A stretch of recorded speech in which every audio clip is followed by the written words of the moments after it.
All right. We'll be going shortly once we get everybody online. I know we're moving from the session we just had with Beth. That was awesome. We have Stephanie Wade from Boyle County. She's going to join in and lead the session for this morning.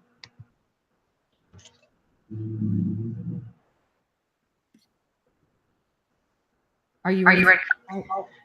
Yeah, I'm ready when you are. So I'll go. I've introduced you. If you want to tell about yourself some more, and then I'm going to mute myself out so that you can begin your session. We have about 29 viewers online. Yay! And I'm going to try to moderate questions. And once you finish, I'll be able to maybe post some questions that might have been posted in the chat. So I'm going to mute myself now. All right. Good morning. I'm excited to be with you all. Pardon the echo. I'm in my basement hiding from my children and my dog. So sorry in advance. But today I'm excited to share with you some things that we're going to be utilizing in our district with Google Forms for administrators. And I'm actually a technology integration specialist for our district, Boyle County Schools. So even though I work with classroom teachers, I also work with our administrators on integrating technology. I think oh yay, thanks. I love that you're taking pictures of me. That's awesome. Anyway, sorry. I think that what we permit, we promote. And so, and we should model good practices for our teachers. So that's really what we're pushing in Boyle County Schools for our administrators. We are one-to-one. With Chromebooks down to 3rd grade. So that's very exciting. And for the past 4 years, we've spent lots of time investing in our teachers, and our administrators do a great job. But this year, we're looking at giving them specific training for how to utilize Google and Forms and all kinds of things. I'm actually going to share my screen with you and kind of walk you through what I'll be presenting today. Faith, will you hop on and just let me know that you can see everything? Or will you unmute? All right, hold on. I'm trying to figure out. We're flying closer to the sun. I got to figure out how to switch the camera to you. I think you just click on me down at the bottom. Okay, is it on you? I don't know. Somebody else tell me. I've got this blown up on my screen. So hold on. Let's see here. Let me go to. I think it should be on you now. Okay. All right. Awesome. Okay. Well, I'm going to present what we're doing in Boyle County Schools. We're kind of just getting started into this. So if you have questions, I don't profess to be an expert in some of this, but as we know, SITS is no longer available as of June 30th. And that's what our district was using for teacher evaluations. Even though this past year we weren't required to do that, it was still the database that we were using for the Danielson framework. So we needed to come up with an alternative. And since we're using everything Google anyway, we thought, why not try to utilize Google? So basically, we're going to try to go paperless with our teacher evaluations, and we're going to use Google Forms, which we all know feeds into Google Sheets. And then one of our network engineers is going to then script the results to the teacher. And I live linked everything on here. So as you go through the presentation, you'll have a copy of this as well. But what I did, I just took the Danielson framework. Notice that I've got a teacher's name and teacher's email. The script will key off the teacher's email and then send them the results. But what evaluation cycle they fall under, this just happens to be some of our evaluators in the school. And then there's each domain. So as they go in and observe the teacher, they can select their scores, they can provide comments, all that kind of stuff. And it goes through all of the domains. And then there's notes, what have you. When they hit submit, then that will then share the results with the teacher. And of course, because it's a Google form, then it'll feed in to a Google Sheet for them. And from that Google Sheet, then they'll be able to sort. It's a nice way to have data. How many teachers are scoring a 4 in 4C, what have you. And then another way, I'm not sure, Faith, I'm trying to go a little fast since we're off time. Another way that we're using Google Forms is for our walkthroughs. I am not a principal, but I'm married to a principal, so I know how much paperwork is involved with that, and nobody has time for any more paperwork. So we also have a paperless copy of the the walkthrough. So we have, again, the formative or the summative observation form, and then this is just walkthrough data. And this is a form that allows the administrator to check for, is their target posted? Is it congruent to standards? What's our engagement look like? All the different look fors that we have in our district. And then also we included for this coming year, the SAMR model and what technology integration looks like, because we are one-to-one all the way down to 3rd grade. So, we are investing money in those devices, and we want to make sure that they're used effectively for instruction.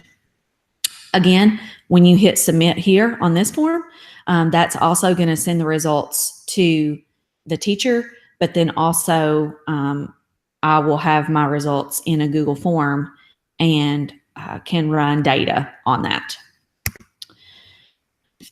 Here I also have, I included it, even though I said paperless, I thought in case you guys wanted a paper copy of some tech walkthroughs that we do. Again, I have the SAMR model right here. We do use the SAMR model to look at how tech integration is going for our district. And this is specifically for us on the tech team. Our chief academic officer also helps us with those. But if you click on that link, I've got a paper copy, one that you could print out if you wanted, that looks at the SAMR model. And then I also have the digital copy linked. Some other ways, I just threw this in here. This is a tech integration tool site. You're welcome to click on that and go through that. I have lots of teachers who will say, well, I want my students to do digital storytelling. What could I use? And this would, if you ever want to point them to this, if they want to do infographics with their students, when they click on that, there's all kinds of tools they can do infographics. I just threw that in as a resource. And lastly, some other ideas for forms and Google. We do forms a lot for surveys. Our youth service center has to send surveys. Sometimes our school counselor sends surveys. We maybe send surveys for PD feedback, lots of different things. So we probably survey our staff to death, really, to be honest with you. We've started using Google Calendar heavily. We're a Gmail district now, so using Google Calendar for the school calendar. We also will begin using Google Classroom as a digital filing cabinet. When I want teachers to fill out a PGP, I can pop that in the classroom and add a copy for every teacher. Just one go-to spot for everything. And then another one of my favorites is Google Calendar appointment slots for observations. A lot of times you've got a mini observation or a full observation. You can build appointment slots and allow your teachers to sign up for those. So those are just some ways, and sorry, I went super duper duper fast because I felt like we were way behind on time. But what questions do you all have for me? Or Faith, has there been any questions posted? Did you all catch all that? I feel like I went 90 miles an hour. Okay.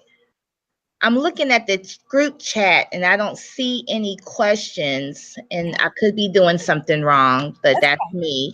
Yeah. But if you could talk more about, you showed that site that has like the tech tools. Yeah. I think as a principal, that caught my eye because you're always trying to figure out how can you package resources and make it easier for your teachers to to find strategies to support instruction. Can you share a little bit more of that?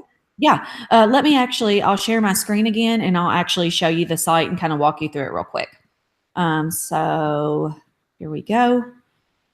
Okay, so I again serve our whole district. So a lot of times the best way of communication for me is email to guarantee delivery to everyone.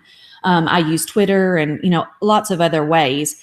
But I was constantly emailing resources, and I had lots of teachers who would say, is there any way you can like put those all in one spot? And so that's when about the same time Google Sites had updated. And so it was super user friendly.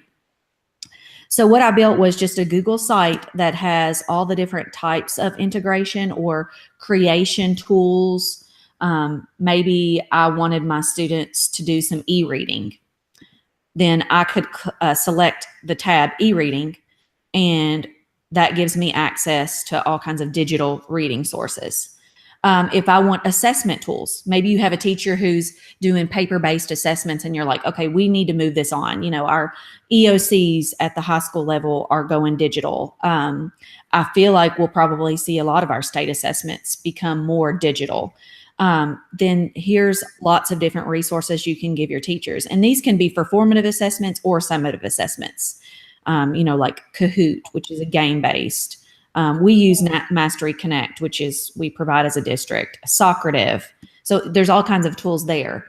If I have teachers, this year we're going to really push screencasting, especially we do non-traditional days. We want to break down the walls of the classroom, kind of like we're doing with this conference, get rid of brick and mortar. How can we extend instruction?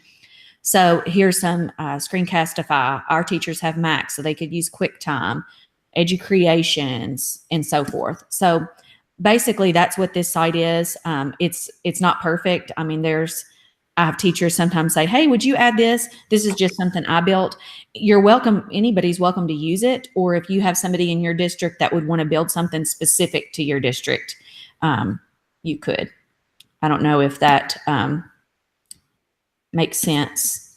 And I did link it on the slides, so all of you all will have access to that. And feel free to, I don't like saying steal, I say curate, right?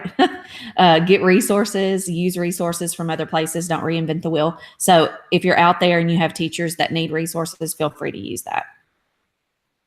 Do you all have any questions for me? All right, I'm trying to check out their time right now. It's now 9:34. So I think what we'll do, we'll go ahead and move on now to the next session to stay on track with time. Yeah. So I guess that means I'm up next, and I appreciate everything you shared. I'm going to still touch base with you because I would love to know more about the tracking of PGES. Yes. And how you're using the Google form to help with your evaluation system. I think that's a very, very powerful practice, especially when you can start looking at trend data over time on whether or not teachers are moving up or down in those domains, but at least then you can provide better support. So thank you so much. And then if Jennifer Cox is already on, just know you're on deck after me. So I sent you an invite through email. All right. Thank you, Ms. Wade. All right, everybody. So good morning. I'm Faith Stroud. I'm the principal at the Robert Frost 6th Grade Academy. Let me switch my picture now. Here we go. I'm getting used to this. I'm going to talk about maximizing your Chromebook in the one-to-one environment. Let me go ahead and get my screen ready. This is so new to me. Okay, let me share my screen. Bear with me.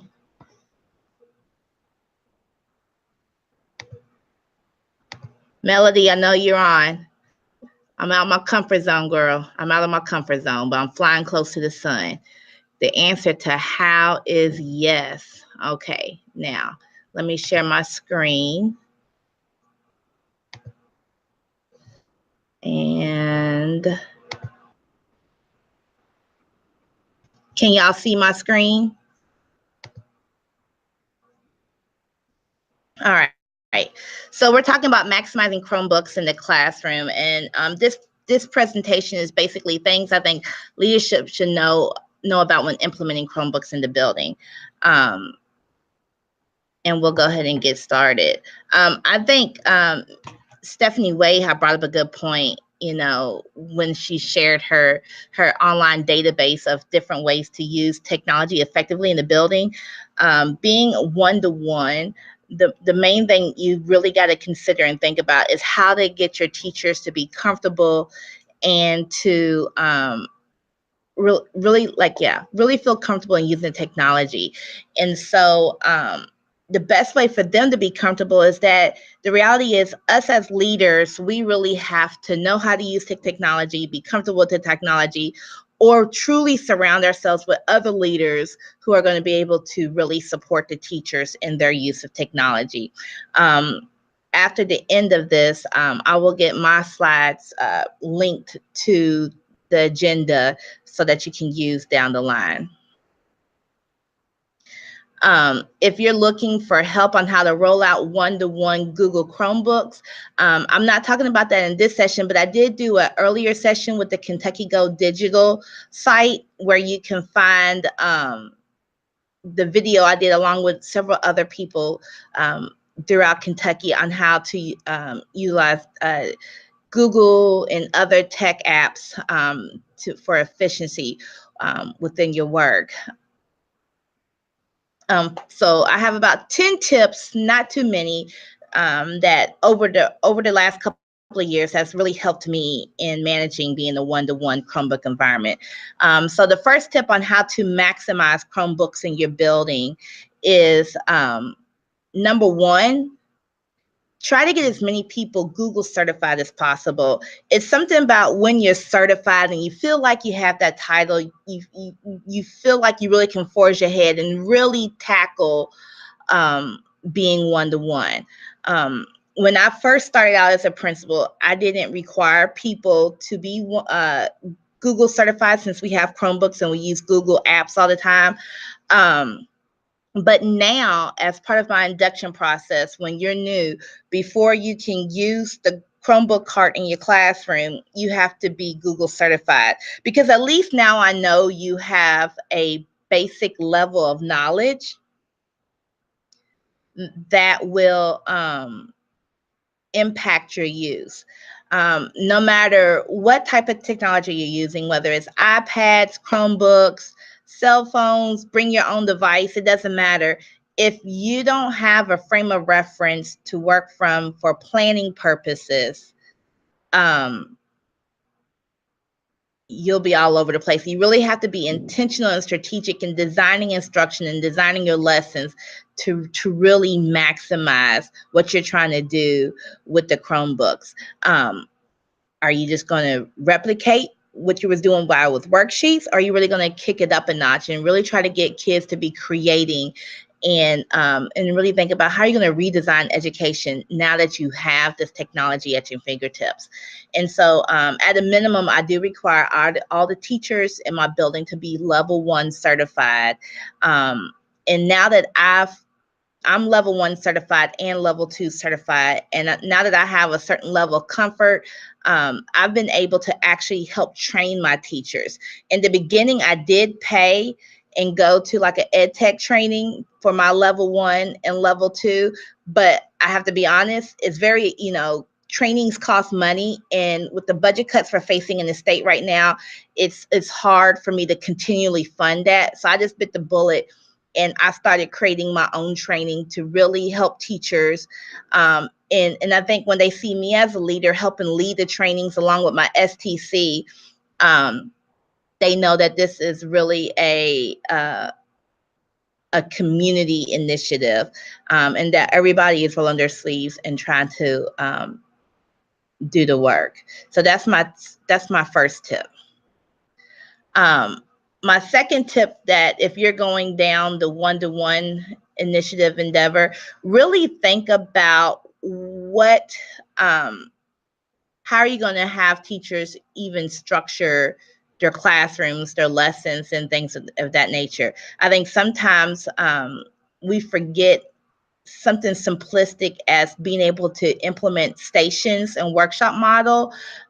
When you have the Chromebooks, it's a lot easier because of the technology. I'm at a school that's 90% free and reduced lunch. I tell people all the time I have the inverted RTI pyramid, where it seems like almost 70% of my scholars need tier 3, and maybe only 10% are at the tier 1 level.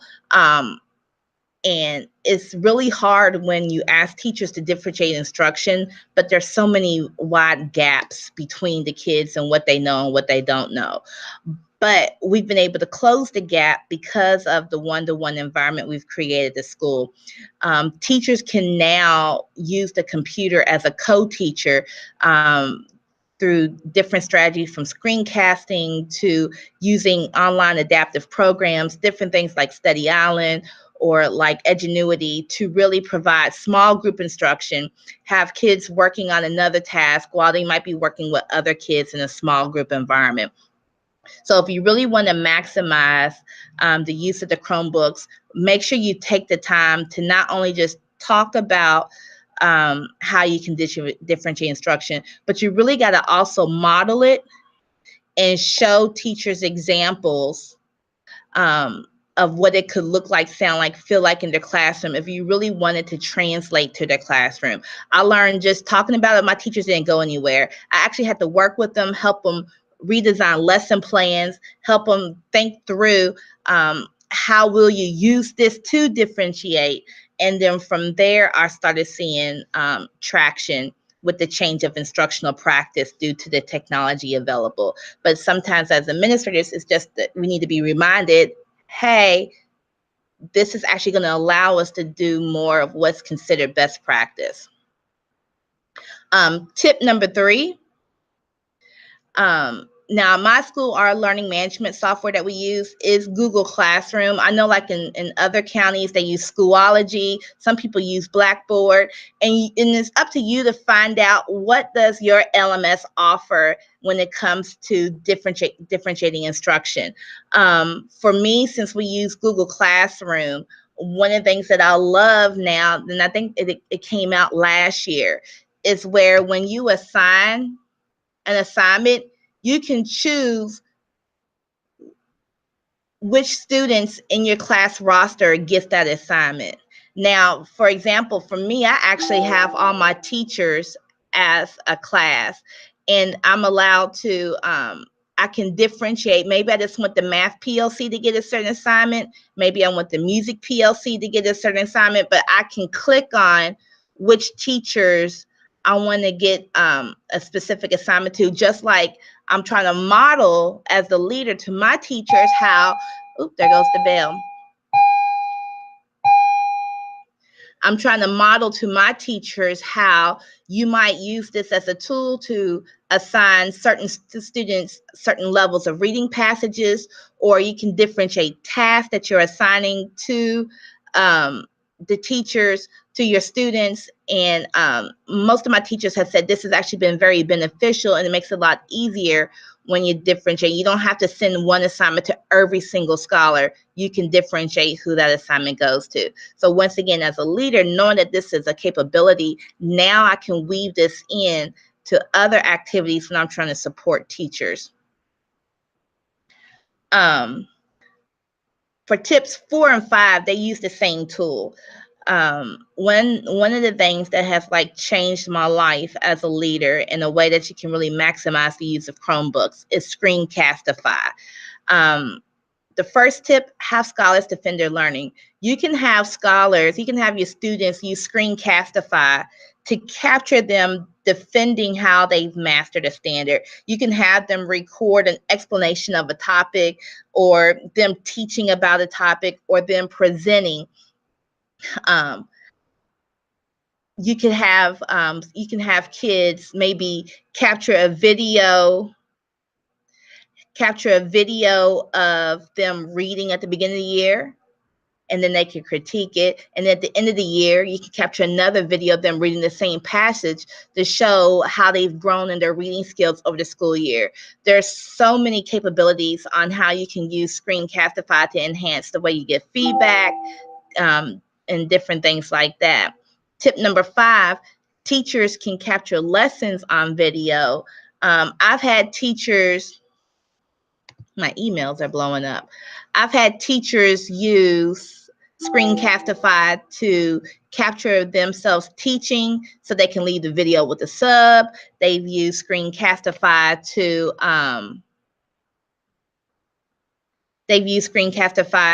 to capture themselves so that a small group could be watching the video and having the power of pause and being able to pause the teacher to take notes while that teacher is actually in a one-on-one environment supporting kids personally in small groups. And so Screencastify is just a tool that I think when you really, really think through it, it could be a very powerful tool and enhance your practice. Tip number 6 is something that I didn't think about when I first got the Chromebooks, but man, how it's really changed our literacy initiative in our school. I connected with the Louisville Public Library, and so for those out in the state, you might want to connect with your public library. But when I found out that kids could check out books online, now I'm not limited to just the library that's physically in my building. And sometimes it can be hard to maneuver every kid through the library at the same time. And so this has like just blown up the possibilities with supporting independent reading, and how now every classroom has access to a classroom library. Kids can check out books online on their Google Chromebook. There's a web portal that our library has. Every kid in Jefferson County I know has a library card. Our librarian is willing, from the Louisville Public Library, is willing to come out to the school and help kids get logged on and explain their services, and to also support the fact that we're trying to support them as a community partner, and we help advertise summer programming and things of that nature for them. But the ability to have the classroom library right there at your fingertips, and once again, in a day and age where funding is limited, this provides many, many more books to my kids than I could ever provide them. So independent reading, drop everything and read time, however you operationalize your literacy initiative, just know as a leader, you have this as a possibility. And that's by bringing the library to your classroom. Tip number 7, to maximize the Chromebook environment, and this is from a student level, a teacher level, or the school level, creating a YouTube channel. I have an example kind of pictured up where a science teacher, this is not from my district, but this is from a source I found online, but it shows the possibility of how a teacher could create a YouTube channel with examples of important content that's being taught. I know in my school, Truancy, once again, we're 90% free and reduced lunch, and Truancy is an issue in my building. And so being able to have videos for those who are absent to gain material they missed, but also allowing kids who might not have understood it the first time they heard it, once again, implementing the power of pause, allowing kids to watch videos, pause, digest information, rewind, watch it again, is so important. Also, having the YouTube channel creates just a one-stop shop for information. As a school, you can have parent seminar sessions, information about your schools, one-on-one sessions about what you need to know to be successful at your school. Your school can have a YouTube channel that supports parents and what they need to know to help the child be successful. I could see counseling departments having their own like mental health type YouTube channel. The possibilities are endless. Kids could create YouTube channels of videos where they've uploaded videos of them defending their work or creating a portfolio of accomplishments regarding what they've mastered and things they've participated in. But it's endless, what you could do with a YouTube channel. Tip number 8, intentionally plan for collaboration. With Google, you know, with Docs, Slides, Google Sheets, and many other apps, you could have collaboration. But I think as a leader, we have to help teachers think through how are they going to have kids collaborate, help them think through which applications are they going to use for their course to collaborate, and how are they going to operationalize it. We periodically we need to check in and have them show us examples of work they've completed with students where collaborations happen, and give them feedback on how can we make the collaboration even more rigorous, even more beneficial, and how do we embed even more feedback loops into what's happening. Tip number 9, when thinking about how to maximize Chromebooks, the good thing about Chromebooks is information that's at your fingertips, but at the same time that can be bad because there's so much information that you have to process. You really need to think about how will you manage learning. Once again, will it be through a learning management system like Google Classroom, Schoology, Blackboard, or whatever? Or will it even be in an even more micro environment like a blog?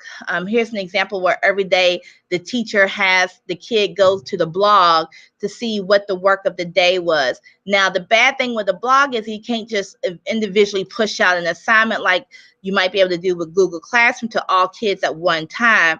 But if you was having them go to a group document or something like that, the blog would be efficient. I also use a blog with my staff. So once again, I'm trying to model what possibly could happen in the classroom.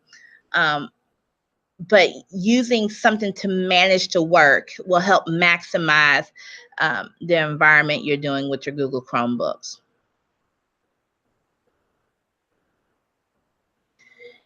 And pretty much that's most of my tips. I do have one more that listening to Stephanie talk and then the kickoff and how we can even be more innovative. One of the things next year that I'm doing as far as my school is I'm not buying agendas anymore. Agendas are so expensive, and it's a tool you really have to teach kids how to use. And the reality is, I know my agenda is on my cell phone every day. So how do we train our kids? Because that's what the world is like. So next year, my school is tackling using Google Calendar online as their agenda, because like Google Classroom, when you create assignments, always automatically goes on their calendar. And then also using Google Keep. And Google Keep is a good one as far as making lists. It's like an online Post-it note environment. And so we're going to be exploring Google Keep next year for this work. So I'm going to stop sharing my screen.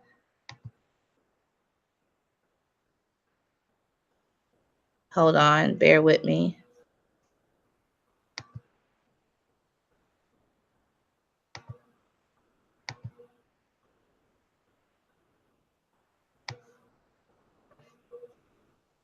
Okay.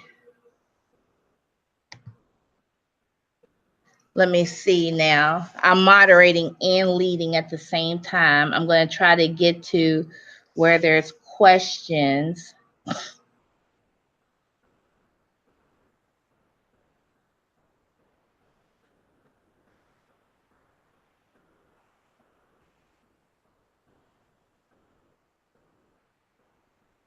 And if I'm having a little bit of trouble here. If you're on Twitter, I'm at Principal Stroud. If you want to tweet me a question, I might get access to that quicker. I'm at Principal Stroud. Thank you. Lisa, okay, I saw your tweet, Lisa, talking about modeling Google Classroom with the teachers. And just to let you know, I also use Google Classroom to manage my professional growth documents. And so I'll push those out as assignments, and then I can, versus grading them, I'll give them a score on whether or not I'm ready for them to print yet, but I give them feedback. I have my APs give feedback to those assignments, and then we track their professional growth planning information online using Google Classroom. If you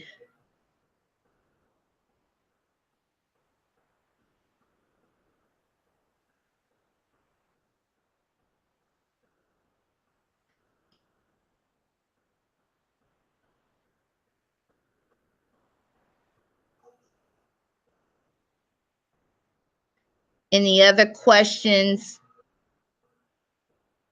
Like I said, just tweet me at Principal Stroud, STROUD.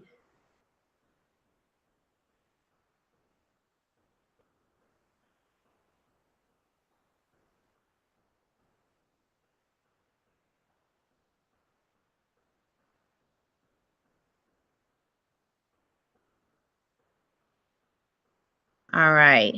Well, then we're going to get prepared to get Miss Jennifer Cox on. Bear with us. I'm going to get her invited. Stay online. Do not let go. Just stay online, and we're getting ready to kick off the next session.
All right. Looks like we have Jennifer Cox here. Woo! I was having some serious technical difficulties, so now I'm sweating. That's okay. Look, you see the sweat? This is what happens. Like, I'm so close to the sun right now. I'm tanned. Lord help me. Oh, Lord, guide me through, Faith. What have I missed? I'm a little late to the party. All right. Well, everybody, we have about 37 viewers online right now. 38 now. Whoop, whoop. All right. So I'm having trouble. Like I said, I'm challenged today. So if you really want to get a question posed as I help moderate, send me a tweet at Principal Stroud, and that's STROUD, because I'm not dealing well with the chat function, y'all. I admit I'm digital, but I'm a work in progress. Like I say on Sunday, I'm a saint in progress. I'm a techie in progress. That's right. You can feel free to tweet me questions or email me questions too. I'm Jennifer.Cox at Shelby, and then the rest of it. I'm going to turn it over to you now and let you rock and roll, because you're one of my original tribe members. Absolutely. We've been together for a long time, sister. Okay, so tell me how I can. I'm going to tell you a little bit about our Shelby County story before I share my screen and my resources with you all. About 3 years ago in Shelby County, we started with a personalized learning goal in our strategic leadership plan. And that strategic leadership plan included more opportunities for students to be in charge of what has now become labeled in Shelby County as 3PT. which means that students, we're able to personalize learning for students by making sure that they have more control and student voice over their path, their place, their pace, and their time.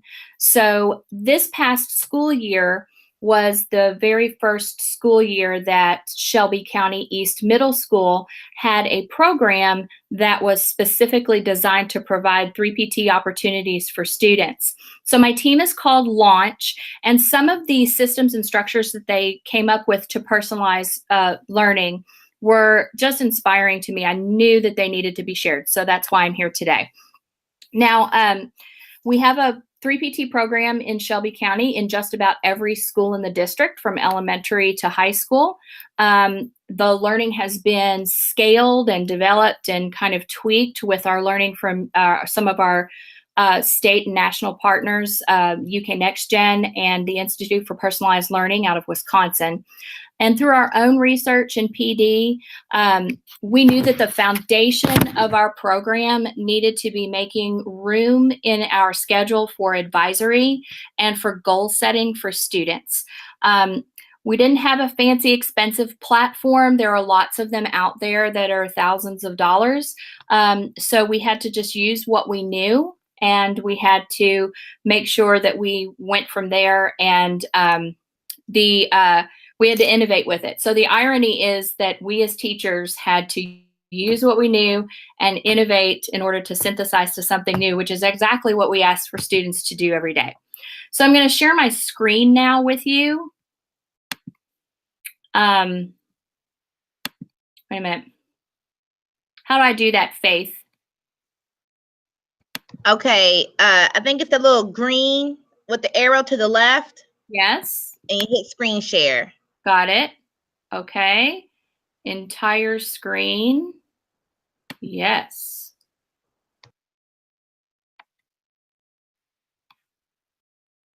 Okay. Is that what I want to happen? Now go. Yep, there you go. Okay, perfect. So in the links, I have in the links on these slides for this event, I have a link to this whole folder. So if you go to my session on the original schedule, you should find this folder linked. So I'm going to go through document by document and show you how we're using these. This was developed just using a Google Docs. This is what we call a POP, a plan on a page for our students. So this is a student's real POP. I've taken the name out. This student's advisor is Miss Tut, who got married and became Miss Eaton. So we've got Tut Eaton there. So I'm going to talk you through what you're seeing. First of all, again, this is just a table set up in a document, and we set up a template. Each core content you see there includes standards, places for reflection, the places for next steps. Down at the bottom, you'll see that there is also behavior reflections. Missile Pride is our PBIS guiding document. Each of the letters of pride stand for a piece of character that we want for East Middle students to hold themselves to. So each week, the students are not only able to reflect upon their academic standards, but they're also able to reflect on behavior goals.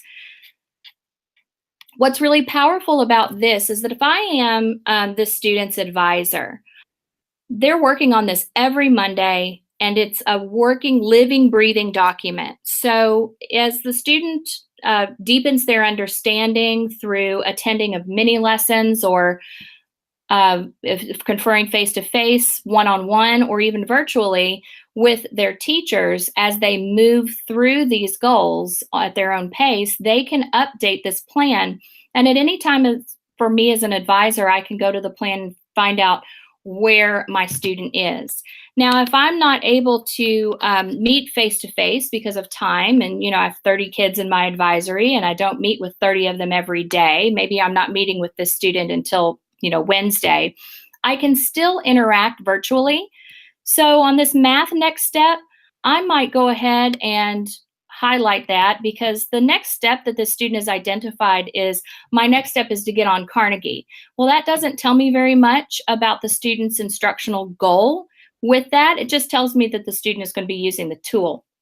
So I can come up here and I can make a comment as her advisor, and I can say, talk to me more about the standards you are working on and why.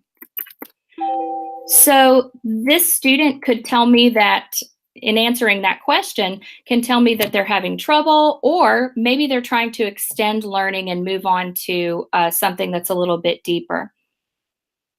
What I love is that students are able to say, I feel really good in this class, and I really enjoyed the movie Wonder. It helped me understand theme, and the mini lessons showed me how to write a short answer. So students are encouraged to say, here's what I've learned, and here's how I'm going to apply it. When they come down here to the behavior part, we always ask for students not just to label themselves with a rating, but also to justify that rating. So the more that we move to portfolio defenses and students being able to defend the level where they are, I really am glad that this team of teachers is asking students to justify their score. So in preparedness, the student rates herself a 4, and she gives that justification. I'm always prepared. I have a pen and pencil whenever I need to. I don't charge my Chromebook in class. And this was winter time, so she said she brought in all of her SnowGo work because we're one-to-one technology, so our kids work from home on snow days. And I turned in my math handout. I got all my flex work done. So students are able to reflect on that, and there's a place for teachers to respond here if necessary, to suggest some other goals, or maybe to guide the student to do a little better in a certain area. Now, I have a unique perspective here. Not only can I see this as an educator, but I also can see this as a parent. My own kiddo, Sam, is in the launch team, and each week he emails me this POP. So he and I can sit down together and we can talk about his learning goals, talk about the teacher's suggestions for how he can do better. And sometimes preparedness is just the thing that I need to know about, because we're working with Mr. Sam on ensuring that he is prepared for class on his own.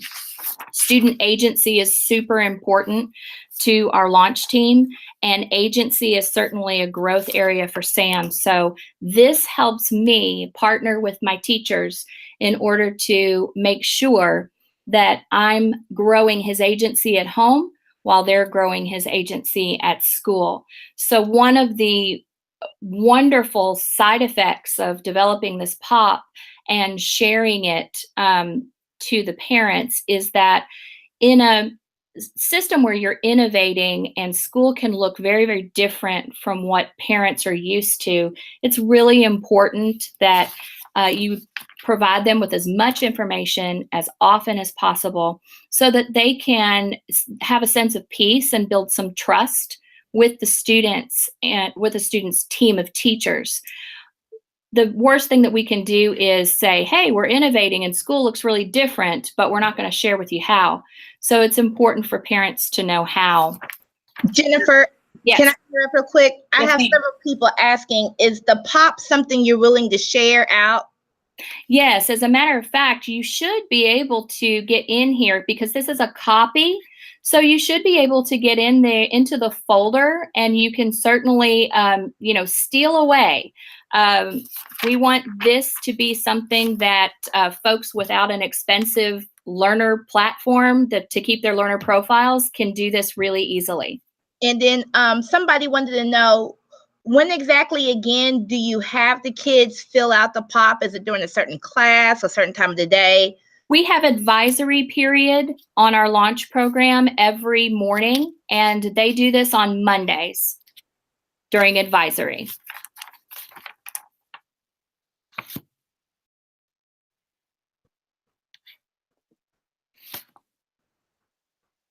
Are there other questions?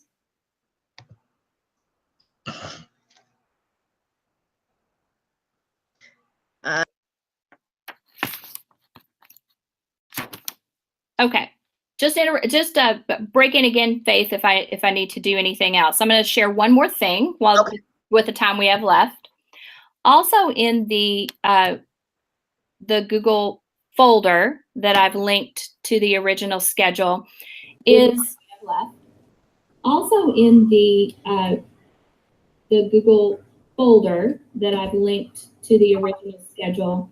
Willie, if you can mute your microphone.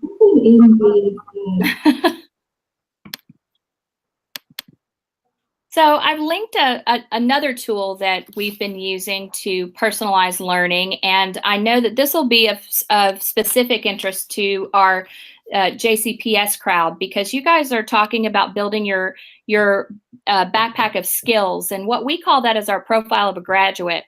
And we've been trying, this coming year we'll have a system called Empower, a platform, but that's been purchased by the district and it's really expensive. So until you guys get there, this may be a great, easy, cheap way to start building portfolios and defenses of learning. And it's through Smore. And one thing that I love is when somebody gives me an idea for using something that I use all the time, but to use it in a different way. Because then I don't have to worry about using or learning something wholly new and stressing out that way. So this is a little Smore that I created, a Smore example for little Jenny Cox. This is going to be her learner profile. Any of you out there that are not familiar with Smore pages, you need to get familiar with this. This is a wonderful digital newsletter platform, but we're using it today as a way for students to be able to capture learning and to be able to tell a little bit about themselves as a learner, which is key to personalizing instruction. You must have a learner profile that is continually updating, that is always living and breathing and developing as the student develops, not only because you want to have evidence that the student is learning, but also it's very empowering for students to look back on their digital portfolio and to be able to see how much they've grown and all of the things that they've accomplished. So in Smore, you can create different sections to tell different things about the students. So one is, the student could write a little reflection, me as the learner, if you're just now getting to know them, especially if they're transitioning to the next building level, like elementary to middle or middle to high. And the student can also link their weekly pop folder in there. So if they're keeping their plan on a page in a Google folder, you can link the whole folder there, and folks can go back and they can see that the student has been reflecting on standards and making progress. So students can also tell you a little bit about what they're passionate about. So little Jenny Cox happens to be passionate about the Kentucky Wildcats, fishing with her family, and she also kind of has a thing for guitar. That's really important to know, especially if you're going to be running a Genius Hour or any kind of passion project work. You want to be able to guide students really where their passions are. And you don't want them to just do surface level work with those passions. You want them to go really deeply with that. So this student took this fishing passion and went ahead and did the first semester exhibition of learning on freshwater creeks and lakes of Shelby County. So all of Jenny Cox's research is going to go here, any of the things that she wants to make sure she tells her audience that she learned about those freshwater creeks and lakes of Shelby County. And then her culminating activity was to propose to the principal a class fishing trip. And that student could fulfill any number of social studies, language arts, or science standards if she were to research something around passions and be charged with pitching a field trip proposal to the principal. So research links, docs, presentations can be linked in the Smore, and it can make an excellent exhibition of learning for the end of the semester or even for the end of the year. Now, for those of you that aren't familiar with Smore, I'm just going to quickly show you how easy it is to create a new flyer, which makes it perfect for students. As a matter of fact, when I was the instructional coach at Mazik Middle, I taught a Genius Hour class, and I had students use S'more pages in order to keep track of their learning, their questions, and then their presentations for that Genius Hour class. And it ended up being something we could share digitally, they could share face-to-face, and they loved using it. Very easy. So once you've created what do I want to say?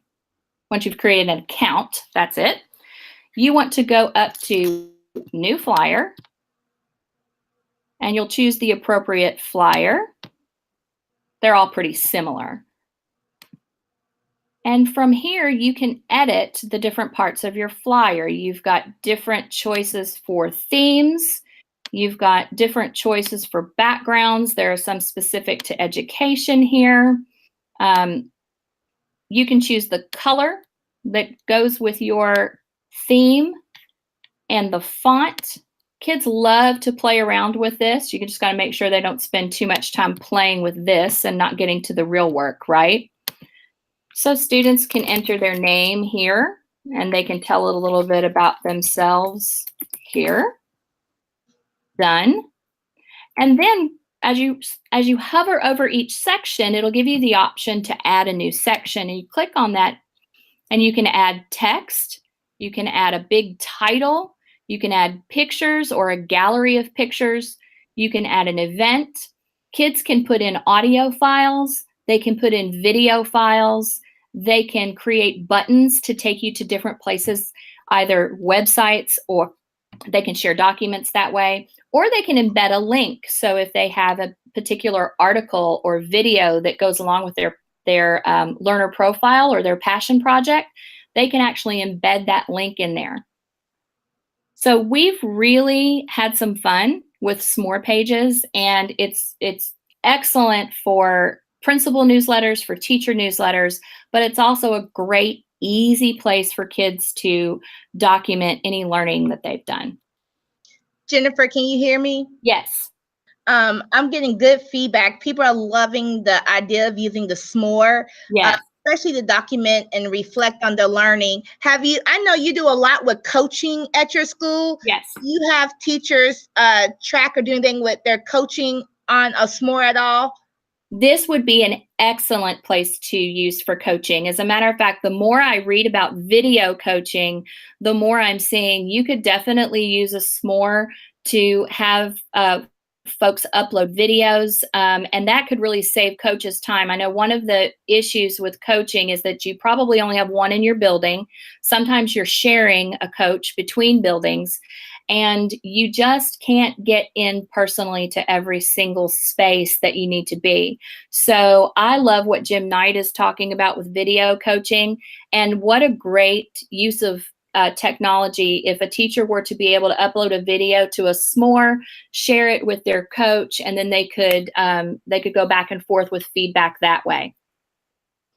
Well, thank you so much. I think you took it up to a next level. I know some people are having trouble accessing the sample pop. If you could double check the folder. Yes, I will go in there and see what I can do about the sharing settings, and make sure that I share that to the place where everybody can access it. And then I have another question. Chase wants to know, does each student have a folder in Google that their advisor has access to with all the POPs? Is there a protocol that teachers and students use to facilitate the POP process during advisory? Yes, absolutely. Every single student has their own POP folder in their drive, and those the very first thing that they do when they enter, one of the very first kind of organizational activities is that students go ahead and make a copy, and they upload that template to their folder. So they've always got that template ready to go.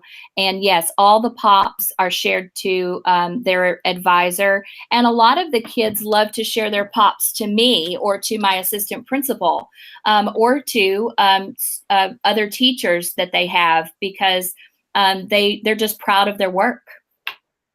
That's awesome. I think the more we can put systems in place for student agency, the better. Yes. Great ideas. So coming up next, everybody, so I'm going to switch back to me. Mr. Willie Foster, are you on? I am. How are you? All right. So guess what? A purple cow's out there. We got a rock star in our midst. Mr. Willie Foster from Oldham County, correct? Yes, ma'am. That is correct. We're going to have to meet in person. This is what I love about virtual. I meet all these people online, and then I run into them like, have I met you before? So this is exciting. So we're going to turn over to Willie Foster. He's a Purple Cow in Oldham County. I'm excited to have him on this episode today for the virtual conference. And Willie, I'm going to click it over to you. Do you know how to share your screen? I do. And so in just a second, I'll do that. But first and foremost, I want to thank everybody who organized this thing. Obviously, you all have full-time jobs. So Faith, to you and Melody. I know we have Dr. White here in Oldham that did a lot of work, and then obviously Heather and her team. So just the Go Digital team, my goodness, this thing is spreading like crazy. So I know the folks here in Oldham County have benefited greatly from all of the Go Digital stuff.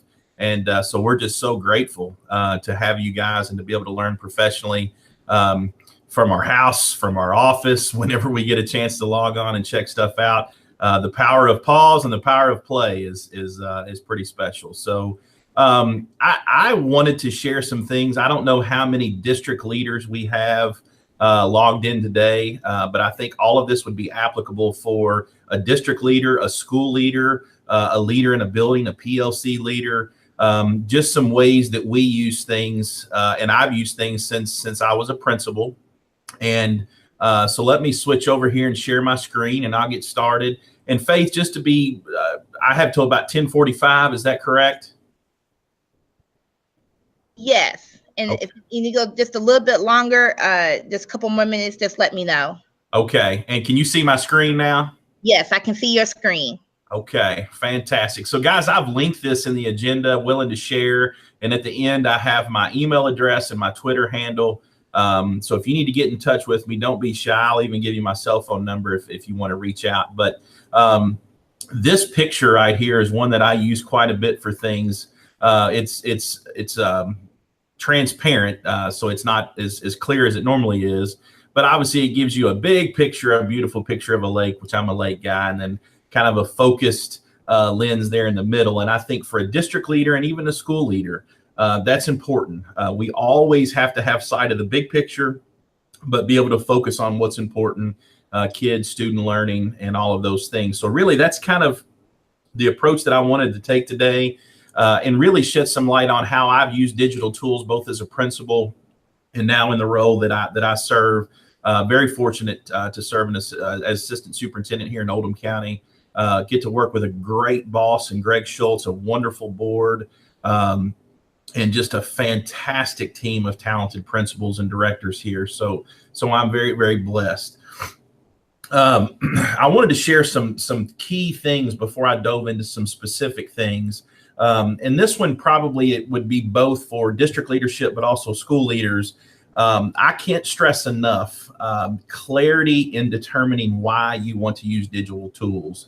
I can remember when I was principal at Bullitt East High School, very proud of that school, very proud of that community and what we did there. We had a chance to drive out to Thomas Nelson and meet Wes Bradley. I know everybody knows Wes. He was just named superintendent there in Nelson County. So proud of Wes and so happy for him. That's when we met Heather Worrell.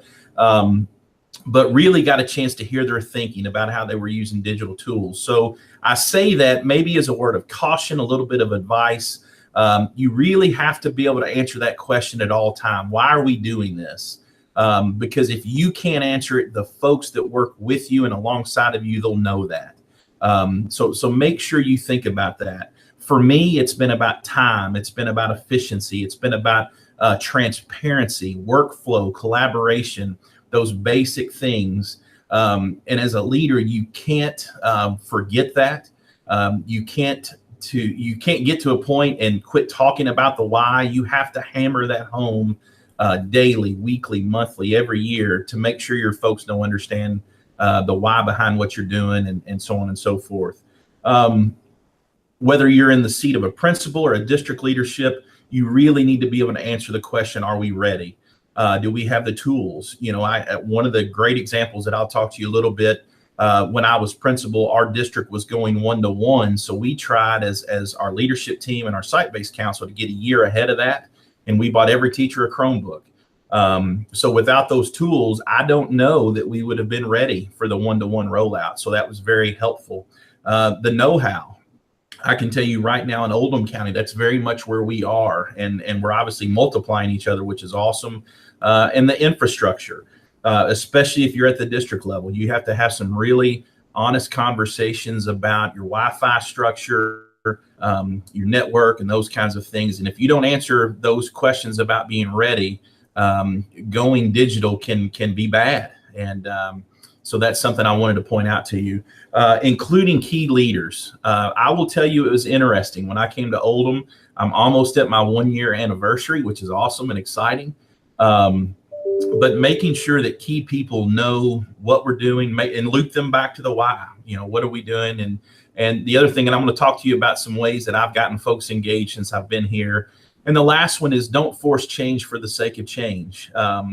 When I came here, Oldham was kind of at a crossroads. We have been a Microsoft district for a long time, but we were starting to hire a lot of young teachers and a lot of principals and a lot of folks that really wanted to use the Google stuff.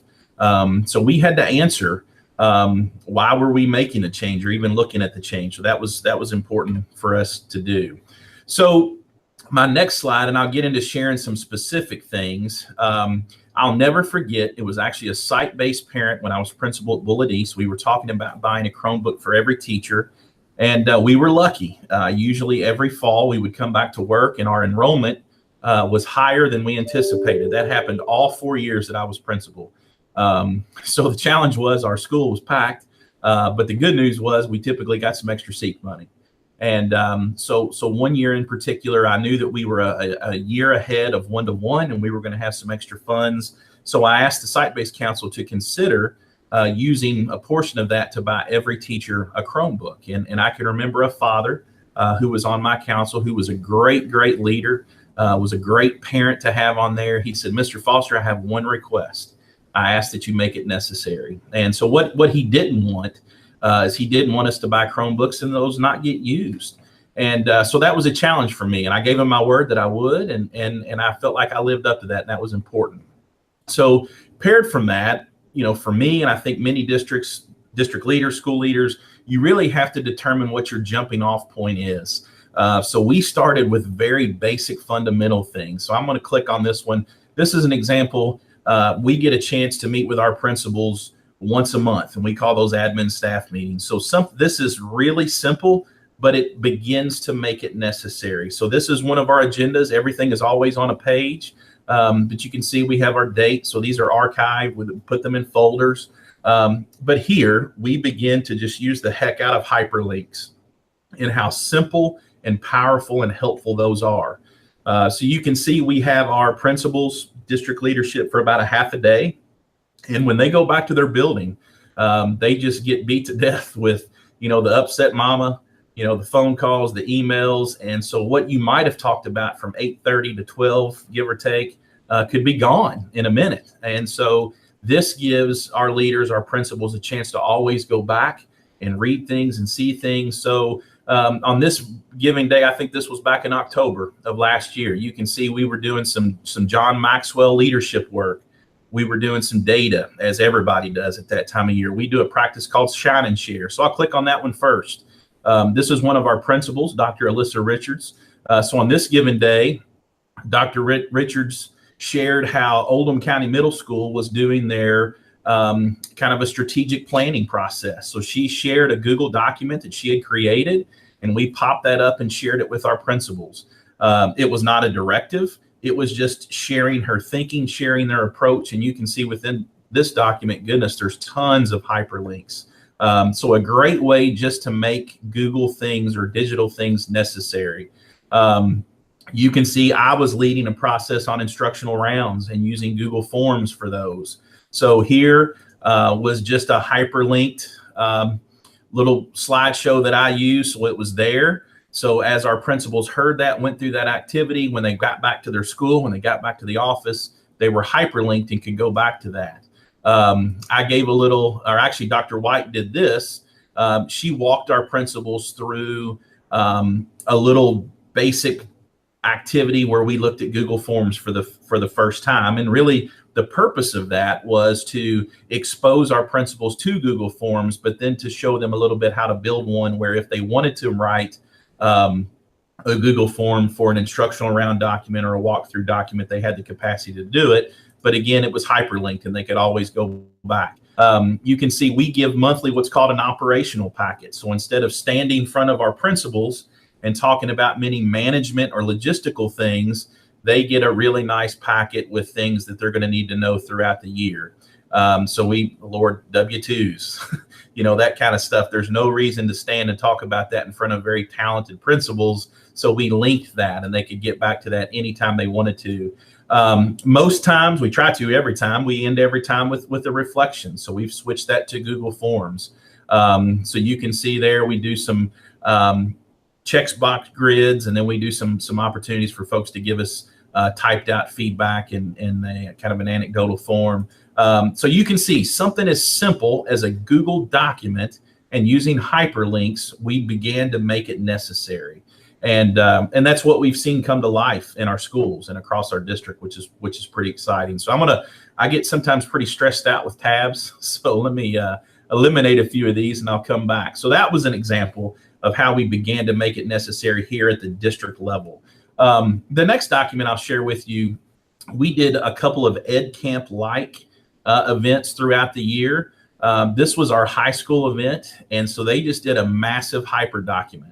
And so this was shared with every high school teacher in Oldham County.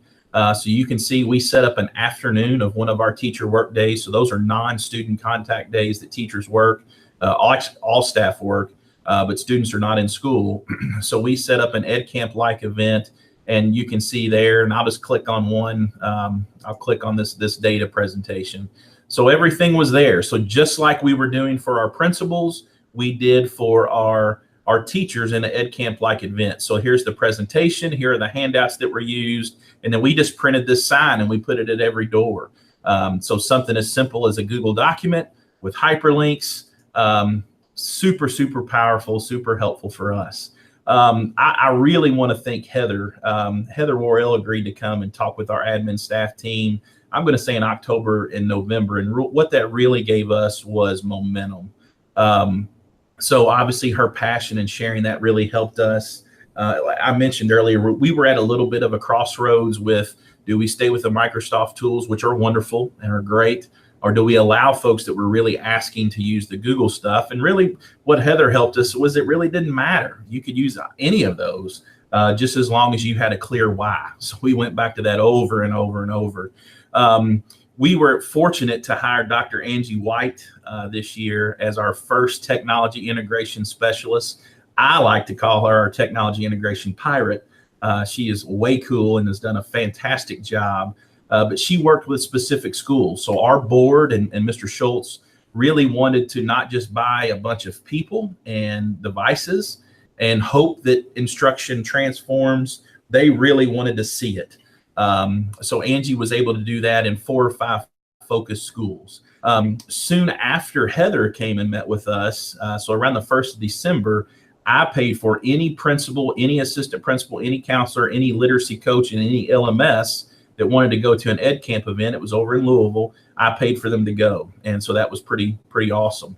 The last Make It Necessary example that I'm going to share with you, we've done a summer professional learning calendar, and my link is under here. Let me be patient just for a second. But this is, if you've heard Heather and some of those folks, this is a great example of a living calendar. So you've seen those in many forms, but this is how we've done summer professional learning. So this went to all certified staff in Oldham County over the course of the last 6 or 8 weeks. So we've put together a living calendar, and what we've tried to do is we've tried to streamline, one, communicating the dates, the times, and what's going on, but then streamline the sign up. So if you go here, we know on June 14th, next week, or this week, we're doing our first site-based training. So somebody that has to go to site-based training, they can click there and there's a sign up to do it. If you go back to there, it also has that central office multi-purpose room is from 9 to 4. So in one place, all of our folks can see what trainings are going on, what time the training is occurring, where it's occurring, and they can sign up in one place. So again, simple, minor, fundamental stuff, but it makes it necessary. And guys, I'm closing more tabs. That stresses me out a little bit. So that's really the first point that I wanted to share with you. So picking your jumping off point for me, it's been things like hyperlinks and agendas. It's been streamlining stuff, sharing what principals are doing, the living calendars, getting some momentum, starting to really support folks has been where we've jumped off. And really, I did the exact same approach when I led a high school. So really not much different, but you have to kind of go back to these questions. And I would constantly go back to the first one. Why are we doing it? And so you've got to answer that over and over and over, and you can't get tired of answering that question. So the next thing I want to talk about, I call it the gift of time. I want to share with you one of the things when I was a principal, and I'm going to say this nicely, the old structure of having principals in the room, bringing them together, once a month, twice a month, whatever you do that, having them pretty much partake in a sit and get structure. For me, that process and that structure, that system has run its course. So we're really gravitating towards more of a principal PLC minded approach, using some flip time to get just basic stuff out to folks, but we had to build a structure. So I know Jennifer, right before I came on, talked to you about SMORE. So I want to share something that I've done with principals. I didn't do this every Monday this year. Matter of fact, it was pretty rare, maybe once a month. But we're talking about committing to it and doing it every Monday next year. So knowing that we see our principals live and in person monthly, we're obviously in schools quite a bit. How can we get them information when they need it and not have to bring them face to face and pull them out of their building? So we came up with a concept of Celebrate Monday updates, which is where I will slow down and give them 3 or 4 nuggets that they need. So I'm going to click on a SMORE example. So just like Jennifer shared, this is an example. This came from me. And so this was back in October. I love Halloween. And so you can see right here, I had 4 talking points. So something, a principal, I could send this out. They had these 4 talking points, and we did not have to pull them out of their building. We did not have to have an extra meeting. We could get through it pretty quick. So on this one, I shared some updates about Flex Focus funds, some CSIP work, novice reduction trainings that were coming up, and then just some professional reading that they could do. So you could see this was all very concise, bulleted. Some of these were actually interactive. So for instance, this was instructional rounds. This was about the same time of that admin staff that I shared with you. So there was the informational part. And then each one of these, I sent a Screencastify flipped meeting. Hey guys, good morning. I'll let this run for just a second. Reading this on Sunday afternoon. A couple weeks ago, I sent out a Friday update to you and just after. So I will stop that there, but you get a chance to see. So there was always 2 parts to these. So there was a part where I sent the information, and then there was a part where I sent a video from Screencastify. And so again, probably it would cost a principal 5 to 10 minutes, maybe. They could watch this from their office. They could watch it from their living room, but they didn't have to be with us. So we were giving them the gift of time, or hopefully that we were giving them the gift of time, and really valuing the time that they needed to be in their building to be a true instructional leader. So that's something we have found to be very, very valuable. It was pretty sporadic this year. I promised them at the beginning of the year, I'm only going to bother you if I have to. And so we did that a number of times. Here is the same structure, but it's a different approach. So instead of using SMORE, I just made a great big Google slide. So you can see this week I had 4 pieces. I had an update on the new accountability information. I did the kind of the final CDIP. And so all of these were hyperlinked.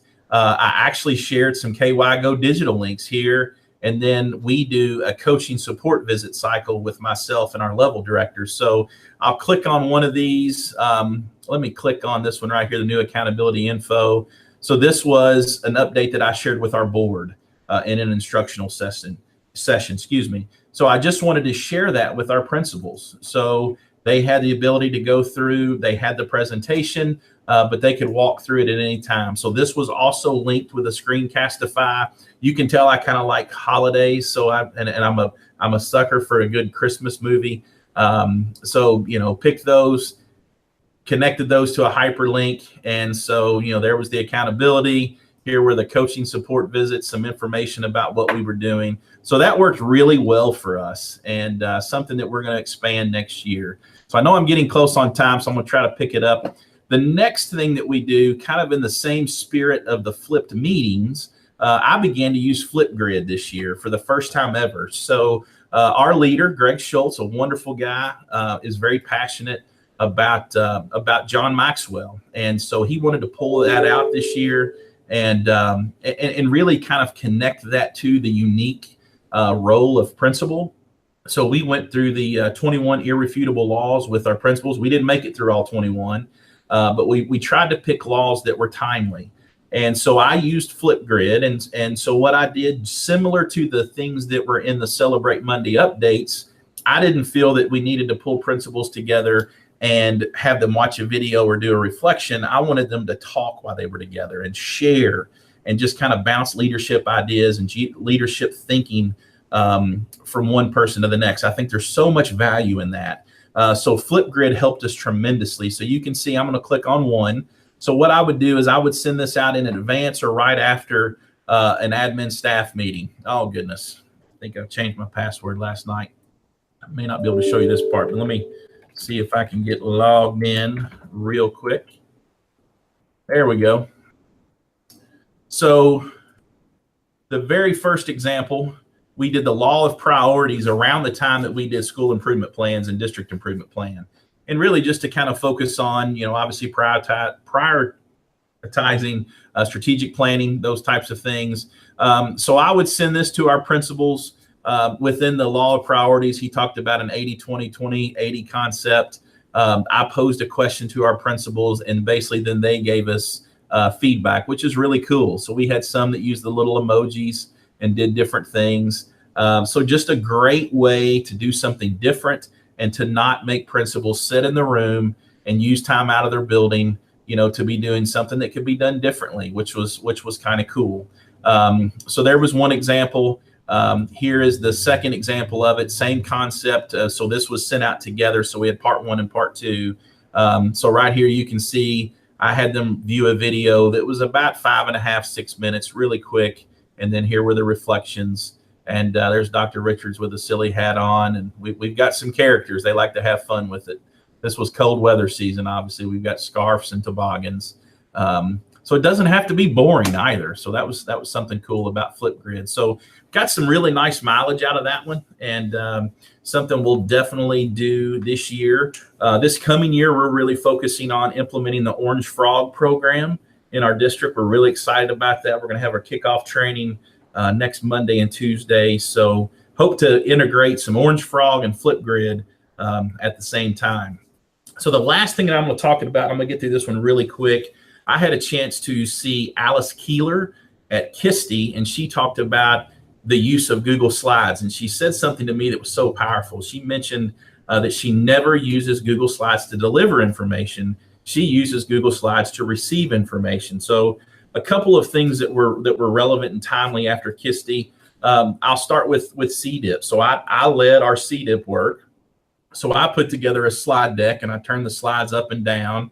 And basically, I posed questions and then allowed the group to put information in there. So you can see, if I go to the edit screen, you can see all of the people that worked in our CDIP that weren't named Willie Foster, which was kind of cool. So this was not Willie developing our district improvement plan from our data based on what I thought. This was a true team. And so we had a group of folks together. They're right here. Let me get out of the revision history here.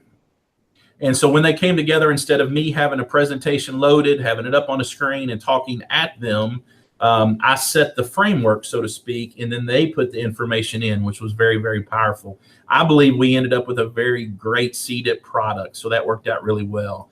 And then the last thing is we did some gifted and talented ID review, and I won't show you that one because it's pretty much the same thing. So from a leadership perspective, using something as simple as a Google slide deck and using it to receive information, not give information, was very good for me. You know, something simple, but it kind of changed my own thinking. So I'll end with this, just some what's next for us, really focusing on organizational coherence and staying the course. So all this stuff that I just shared with you, if we don't bring it back and use it anymore, it was just that thing. So many of those things we're going to continue. And even if it feels boring, we're going to continue and stay the course with those things. We are truly gravitating from SharePoint to Google. SharePoint was great, and it had its pros and it had its cons, just like Google does. So we're starting with information that is static versus information that is dynamic. So, you know, things like policies, things like you know, forms, documents. We're going to leave those in SharePoint for now and work on moving things over to Google that need to be collaborative and need to be living because we're so massive and so big. We're really taking a true systems approach. We're working on Google Team drives for continuity purposes, if nothing else, but the what happens when someone leaves piece. So we're really working on Google Team drives. So we're going to take on curriculum frameworks this year. We're going to build a one-stop shop for the student learning division and some of those things where if anybody, whether it's myself or somebody on my team were to leave our district and move on, retire, whatever, that we don't lose their stuff and we don't lose their knowledge, that it stays with us. We've been doing some work to rethink how we do technology support in our district and got a lot of work to do there. I put our money where our mouth is. You know, I've paid for a gazillion Google certifications. I've got folks going to ISTE. Many folks went to KISTE devices. If you don't provide people that from the district level, it's tough. It's tough to gain any momentum.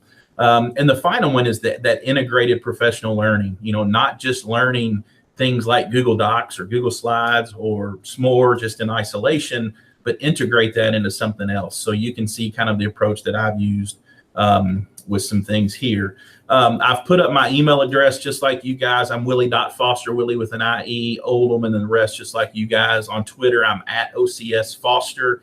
I'm pretty good about Twitter, but admittedly, I'll probably, it comes in ebbs and flows a little bit. There's sometimes I'm really focused and really good. But so if you need anything, if there's something I said that resonated with you, feel free to reach out. I would love to share. I've got no secrets. So that's about it for me.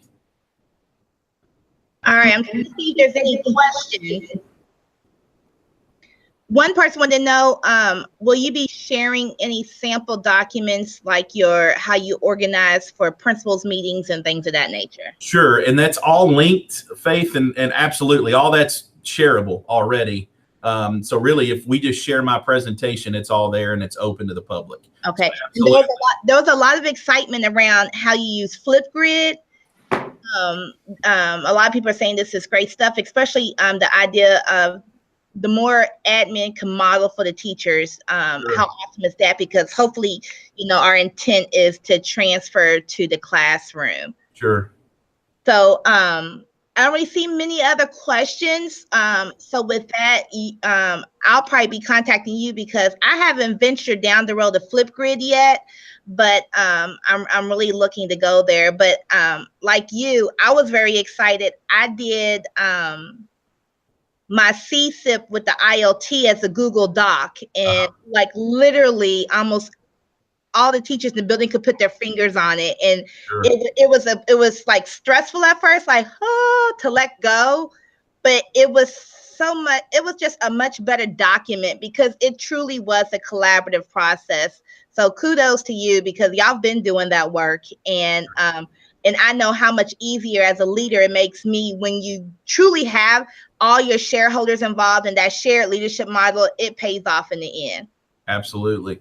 You know, and Faith, it's interesting. You talked about the stress of letting a document go. And, you know, I've learned and used the phrase all the time, you can't break it. You know, you've got the power of the revision history. And so you just have to live it and trust that it's going to be there. And so it's pretty cool. And I could probably have done a whole session on my CDIP process. And I learned a lot this year, and we'll do it very differently. I know we're going to get started sooner this year, which will be nice. So hopefully the KD, if anybody at KDE is watching this, they don't change anything on us and leave it alone for 2 years. That would be wonderful. But that was wonderful for us, just to streamline and make it transparent, and really use it, as a tool to get feedback from people versus me presenting it, was so much more, I think, productive and useful. And we have a document that means something. Not that it didn't mean anything before. I'm not trying to say that, but it's different when you have buy-in from people than they've actually dug in, rolled up their sleeves, and had input. And talking about buy-in, I've got another rock star online. Woo! I'm trying to, when you're virtual, like I got to bring my own hype man, like, woo! So we have Chase Goff coming up. I want to thank you, Willie. I'm going to turn to Chase now. And he's going to talk about, he's an all-star when it comes to culture, climate, sugar, spice, and everything nice. So I'm going to turn it over to Chase now. All right. Can you guys hear me all right? All right. Good deal. I'm going to go ahead and share my screen, and we'll go from there.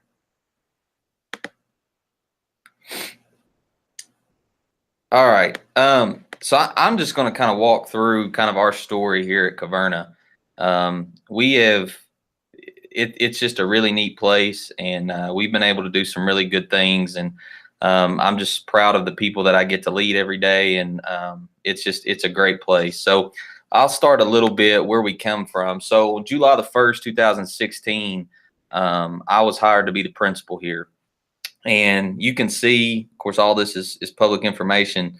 The first thing, of course, you do is you start looking at data. So from our data, those numbers were really flipped. So the top numbers were how many students were scoring novice in those categories. And then the bottom number were how many students were scoring proficient or distinguished in those categories. And then, of course, you start looking at other data. From July the 1st until the opening day of school, I had 9. I only got 17 teachers. We're a very small school. So I had 9 out of 17 teachers that I had to hire. We were at about a 75% graduation rate. Of course, in Kentucky, they like to rank you. So we were the 3rd lowest performing high school in the state. We were, I believe, 225 out of 228. And then we were dead last in GAP scores, obviously because of our novice numbers. Then I started, numbers are one thing, but I think it's important to give context. So when we started doing this, I sat down and interviewed all of my teachers. And as I was interviewing them, kind of the 2 things that started coming up pretty consistently were that they felt overwhelmed, and they felt like we had low expectations. They felt overwhelmed with the amount of things that had to go on. They also felt overwhelmed just in that we had very low expectations for kids. That seemed to be a pretty consistent theme. Then in addition, we were in-state assistants. So with that, and I will say that the people that I have worked with at KDE that was part of that were incredible. They were incredible mentors to me, and they did great work for us. But with that label obviously comes lots of different things. And so, that was one of the things that was just part of who we were, is that we were in-state assistants. So when I got here, you've got all these different things that you have to try to get your head around: systems and structures and community relationships, especially being at a high school. I think community relationships are just vital. Accountability piece, instruction, culture, human resources. There was just lots of things that you were trying to get your head around. I was a first-time principal, had not been a lead principal before. And so where you start, what do you do, where do you begin with? And so we really took the risk and said, for this first year, what we're really going to do is focus on culture. Because I felt like culture was the big rock. We talk about big rocks in education a lot, but at the end of the day, like, I think when your culture is right, all the other things can fit into place. And culture was a huge piece for us. It was something that kept coming to the surface on our issues and where we were, and the things that we needed to fix was really culture based. And so we really wanted to attack that, because I felt like if we attack culture and we got that piece right, we got that component right, then the other things would take care of themselves.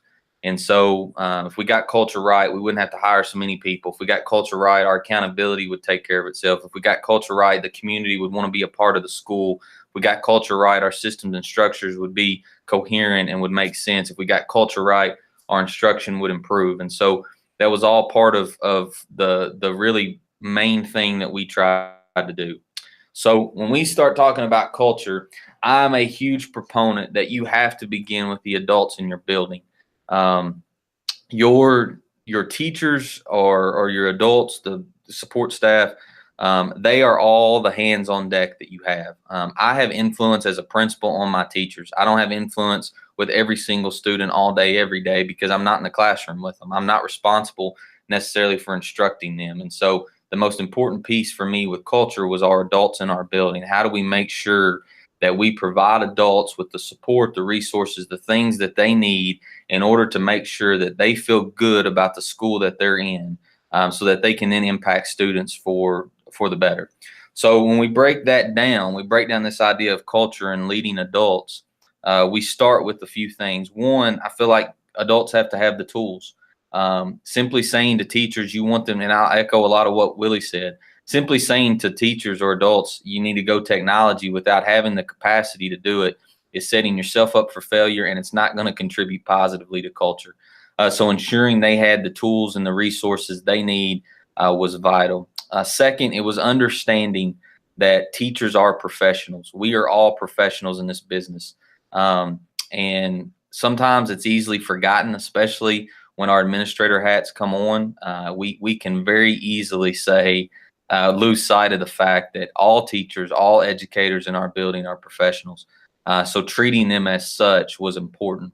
And then the last thing, and this is my, if I had to write a book, or if I had a mantra, it would be reclaim 10 minutes a day. If I can find a way to reclaim 10 minutes a day for my teachers, in the simple, easy task that they do, then I'm saving them on 175 school days. I'm saving them 1,750 minutes that they're going to have for their time. And that contributes to culture. That contributes to a good place to be. So that's really the three things that we tried to hone in on when we said we're going to start with culture and we're going to begin with the adults. We got to make sure they got the tools. We're going to remember that they're professionals, and we're going to do our best to find hacks and systems of efficiency that's going to reclaim time for them. If we can do those three things, we'll be in a good spot. So to start with the tools, just like Willie said, one of the first things that we did was we gave every teacher in our building a Chromebook. We knew that Chromebooks were what we were going to use. And so before we started rolling those out to students, we wanted to make sure that our teachers had a good understanding, and we got them the same exact device that we were going to roll out to students, because inevitably when it comes to technology, you're going to have things that don't work. You're going to have, kinks you have to work out. And so making sure that our teachers had a good understanding of that Chromebook was important. But the other thing, and just like Willie said, it was finding ways to make sure it was used. So we do early release Friday every Friday. It's such an important thing for us in our school. And but my teachers know that on Friday you bring your Chromebook. That's just part of who we are. If you don't have your Chromebook, you're asked to go get your Chromebook.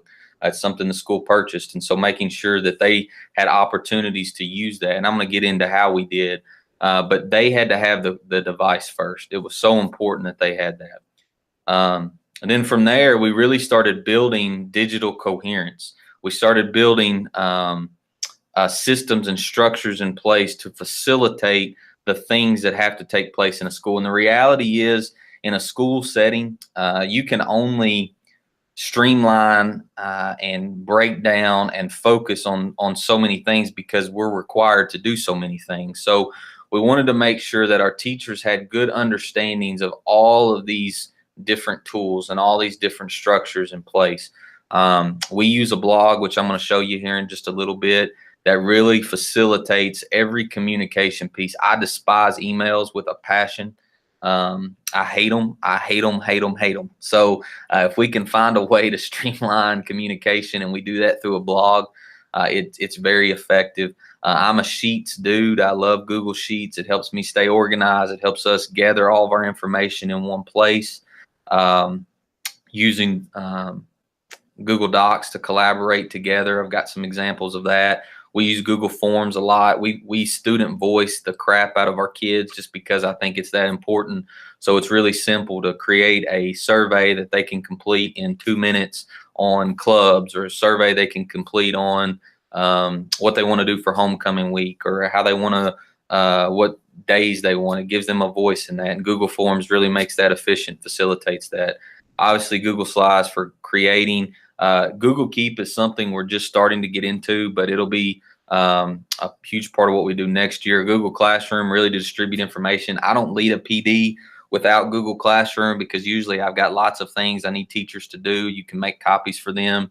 And then Swivel, we're going to talk about that in just a second as well, but really building this digital coherence. So making sure they had the Chromebook, and then making sure they were comfortable with these things was really a huge part of that. Heather Worrell did some training for us, which was fantastic. Terry Stice, who is a technology guru for years down in the Grec region, did some training for us. We trained our teachers during early release. We wanted to make sure that they were comfortable with all of these different tools before we really started rolling it out to the students. So then the second part of that was remembering that we are all professionals, that we are on a we went to school. We are professional people. I love this meme, I guess, right here. You have a 40-hour work week. I remember my first part-time job too. I think that's great. And so we talk about teacher observations, and this was something that we did as a district that we really tried to implement. And I really believe that our CEP is such a valuable thing for us because it's meaningful. I'm so grateful that we have got some flexibility with that, and I'll tell you some things we've done. But these are pretty funny. I think that you talk about observations and observing teachers. A lot of times this is what happens. And the reality is that we have got to have a solid culture in order to make observations meaningful, in order to make it important to the teachers and beneficial to the students. It has to be done. So for me, this really comes down to two things. That one, teachers deserve feedback every single time someone comes in the room. I believe that whether I'm in a room for 2 minutes or I'm in a room for 20 minutes, a teacher deserves to know what I'm thinking as their administrator.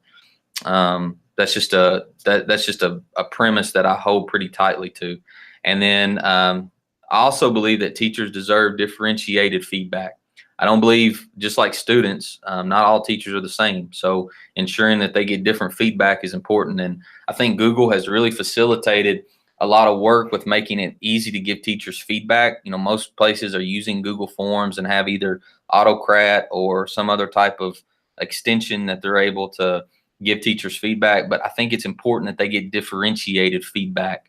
And I'm going to show you how we do that. But if we believe that students deserve differentiated feedback in order to learn and grow, then the same premise is true for our teachers as well. So for us, we talk a lot about caves. If you've ever been to Caverna, we've got Mammoth Cave. It's like 10 minutes down the road. Then we've got Hidden River Cave, which is one of the environmental wonders of the world, about 2 minutes up the road. And they're a great community partner for us. So we talk a lot about caves, and we talk a lot about this concept of climbing deeper, because in a cave is really the only place where you climb deeper. So we talk about that a lot. So for us, when we talk about caves, we really have these 4 components that we look at.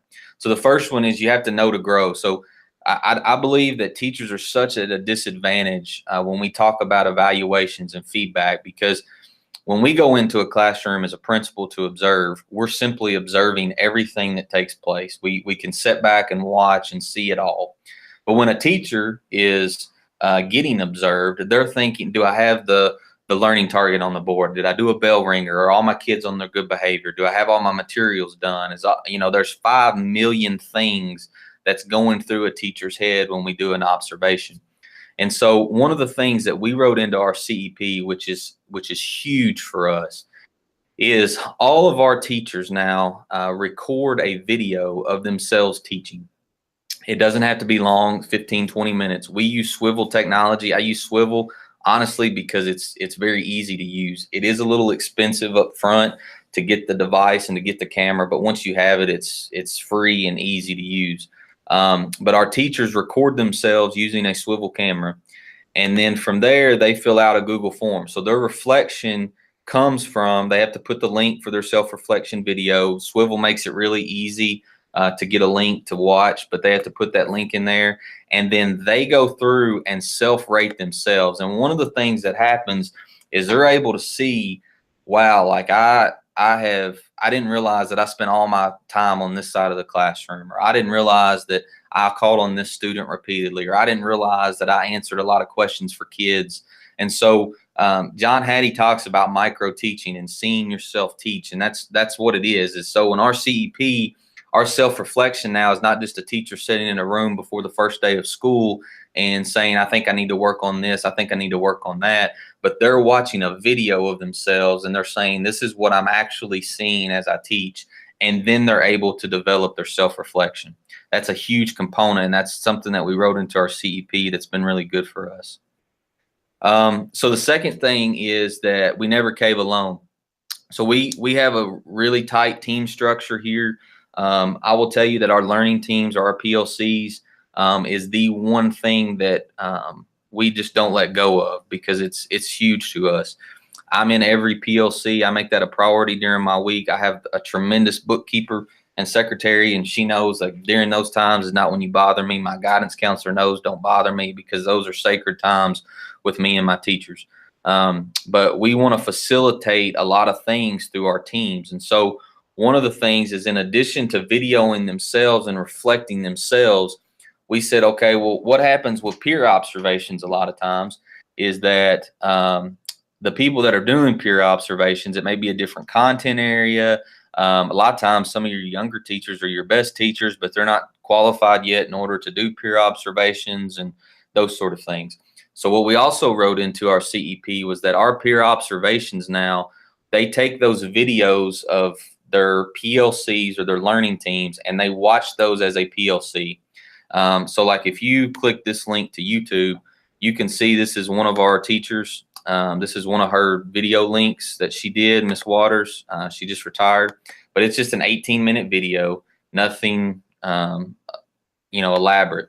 But her PLC will watch that, and they will complete this peer review protocol as part of their PLC that day. So a teacher is watching themselves and self-reflecting, and then that same video is being watched by their PLC, and that PLC is able to come together and say, this is what I see, this is some great growth areas, these are some things you may want to think about, so on and so forth. So that's a really powerful thing that, like I said, we got our district to write as part of our CEP. So now it's not just a document that we create, but it's really useful because teachers do this. And they're able to see what they're doing, and their PLCs are able to see it. And instead of one person giving them feedback, now we have 3 or 4 people giving them feedback, and we find that's a much more beneficial process. The third component to this, and this speaks to the idea that teachers deserve feedback every single time. So we have 2 different types of walkthroughs. Once again, it's cave themed, but we have a stalactite walkthrough and a stalagmite walkthrough. If you know anything about caves, a stalactite comes from the top. So really a stalactite walkthrough is all those things that's coming from me saying, teachers, you need to make sure that these are happening in your classroom. So that's done through a Google form. And those are very simple. So those are things like, our students engaged, our teachers engaged, our learning targets posted, can students articulate what they're doing, this, that, and the other. But one of the things that we added, and I want to, this is very important. Once again, teachers deserve differentiated feedback. It shouldn't all be the same. So our PLC sat down and said, we really want to focus this year on certain things. So like our ELA team looked at our data, said our students really need to focus on vocabulary instruction. So if they're a member of the ELA team, all I did was create a section. And if you, in a Google document, if you create multiple sections, you're able to, for each answer, you're able to make it go to a specific section. So for ELA, if I click ELA, then when I go to the next section, it's automatically going to go to the ELA portion. And it's talking about, is vocabulary instruction part of the lesson design? Is vocabulary instruction in the lesson design? This, that, and the other. If it's math, it would go to the math section, which math is really wanting students to solve complex math problems, really thinking about that higher order thinking, math stamina type questions, because we know when they get to the ACT, it's not just answering simple questions. So we were able to add that in. So whatever learning team or PLC a teacher is a part of, they're able to get specific feedback based on what that team had established as one of their major goals this year as a PLC or as a learning team. So that's the stalactite. It comes from the top. Stalagmite are really more organic things. They come from the ground. And we facilitate that through our Google Docs. So this is just an example. So for us at the beginning is the professional growth plan. So remember, teachers are watching videos of themselves, and then they are developing their professional growth plan based on what they're seeing in the video. So our CEP stipulates that they have to have 2 growth goals. They have to come from domains 2 or 3. So you can have a combination of any of those. So this was developed because they watched the video of themselves and they received feedback from their PLC, and then now they've developed their professional growth plan. Then what they do is they'll come down here and they will write in what their professional growth plan is in this section, so that when I go into the classroom, and these walkthroughs are more like coaching. These take 20 to 25 minutes. But when I go in, I know what that teacher is looking for. And so I'm able to go in and I can give specific feedback based on their professional growth plan. That's a huge step for us because, once again, teachers deserve differentiated feedback. It shouldn't all be the same. So we're able to go in and really personalize what's taking place for these in their classroom. They're able to personalize it. In addition, our teachers reflect on what I said. And the great thing about this is, because we're a small district, we have district level walkthroughs. So I have like our superintendent, assistant superintendent, they come do walkthroughs in my building. I know in other schools, like if you have multiple assistant principals or other people, the great thing about having a platform like this is everybody is able to see everything that's been said. So I don't have my assistant superintendent coming into my building and giving a different feedback to a teacher than what I had said. They understand what I'm seeing. They see what I see. So it's all in one place. So anyway, that's our stalagmite walkthrough. So once again, our teachers, when I do a walkthrough, they get feedback every time. So if I'm in there for 2 or 3 minutes, I'm doing the quick Google form. I'm giving them feedback on what I see, and I'm out of the room. If I'm really doing a coaching or a mini observation, something like that, then I am doing the fuller Google Doc, and I'm able to really get down to the things that they're specifically wanting to know as a teacher. So then one of the things that we've done, and this gets kind of technical, but I'm able to go through and sort my sheets based on what PLC they're in. And so if I want to look at just the ELA feedback, or I want to look at just a specific teacher's feedback, what you can do is where on a Google form, when you make it a Google sheet, right? So you want to see the responses in the Google sheet.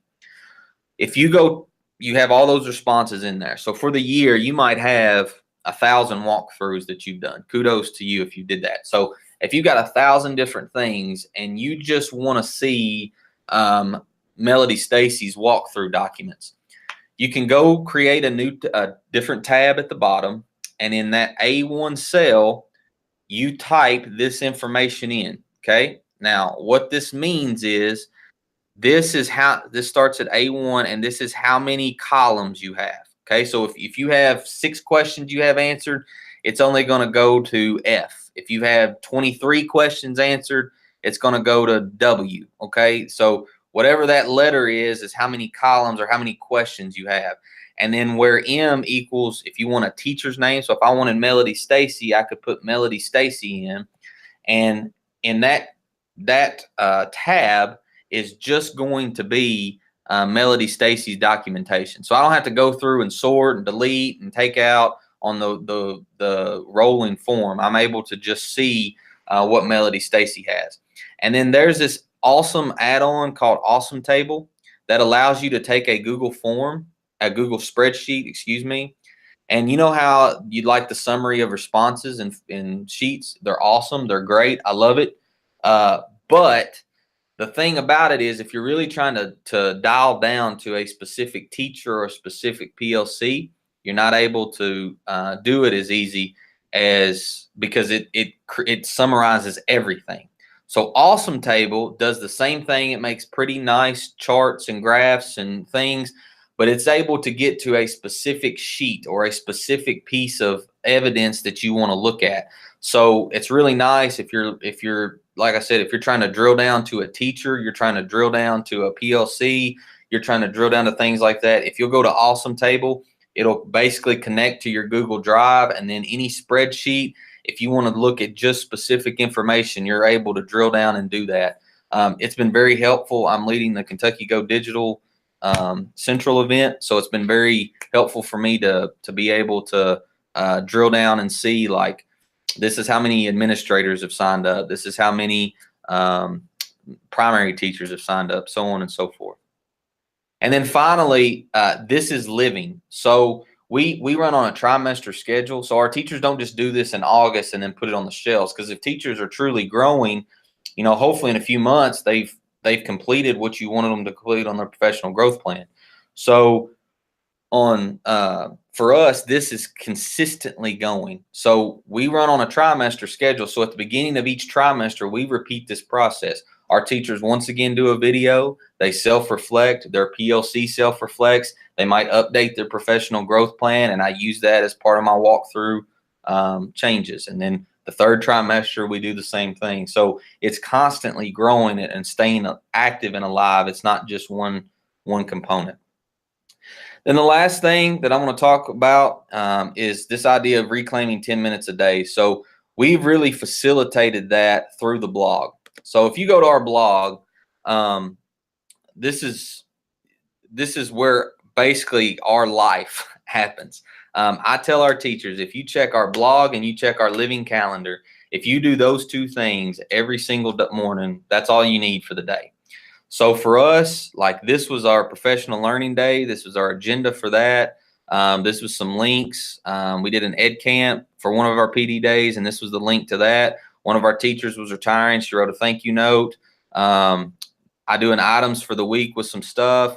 I'm able to go through here, and we do early release. So if I go to one of our early release days, here's an agenda, and I have our awards day document.